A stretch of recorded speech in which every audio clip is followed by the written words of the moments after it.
Mafia Atiq Ahmad के बेटे असद अहमद और अतीक के शूटर गुलाम मोहम्मद को यूपी एसटीएफ ने झांसी में हुए एनकाउंटर में ढेर कर दिया।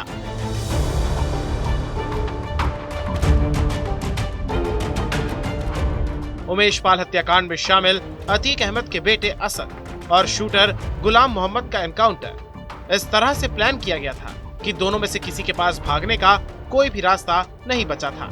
झांसी में हुए एनकाउंटर में मारे गए असद अहमद और गुलाम मोहम्मद उमेश पाल हत्याकांड में शामिल मुख्य शूटर्स थे। अतीक अहमद के बेटे असद पर 5 लाख रुपए का इनाम भी घोषित किया गया था।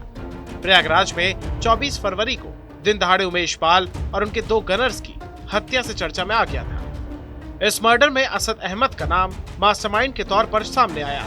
बात अगर असद की क्राइम कुंडली की करें तो असद माफिया अतीक अहमद का बेटा और उमेश पाल हत्याकांड में आरोपी था। वारदात वाले दिन असद ने उमेश पाल पर फायरिंग की थी, जिसकी गवाही घटना के बाद सामने आई सीसीटीवी फुटेज ने दी थी। असद उमेश पाल हत्याकांड के बाद फरार था। वह अतीक का गैंग संभालता था और लखनऊ में बैठकर अपने माफिया बाप का गैंग ऑपरेट करता था। ऐसा बताया जाता है कि असद को इन सारे काले कारनामों की ट्रेनिंग चाचा अशरफ से ही मिली थी।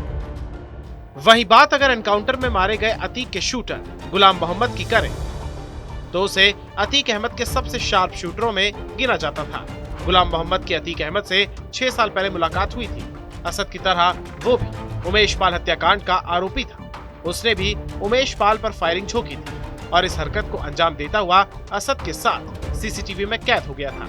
वो भी हत्याकांड के बाद से फरार था और उस पर भी 5 लाख रुपए का इनाम घोषित था। 24 फरवरी को प्रयागराज में हुए उमेश पाल हत्याकांड में यूपी पुलिस अब तक 4 शूटर्स का एनकाउंटर कर चुकी है। पहला एनकाउंटर प्रयागराज में ही 27 फरवरी को अरबाज का हुआ था। अरबाज उस क्रेटा कार को चला रहा था जिससे बदमाश उमेश पाल के घर पहुंचे थे। इसमें असद भी था। वहीं दूसरा एनकाउंटर 6 मार्च को हुआ था। इसमें उमेश पर पहली गोली चलाने वाले विजय चौधरी उर्फ उस्मान को मुठभेड़ में मार गिराया गया था। इसके अलावा गुरुवार को असद और गुलाम का एनकाउंटर हो गया।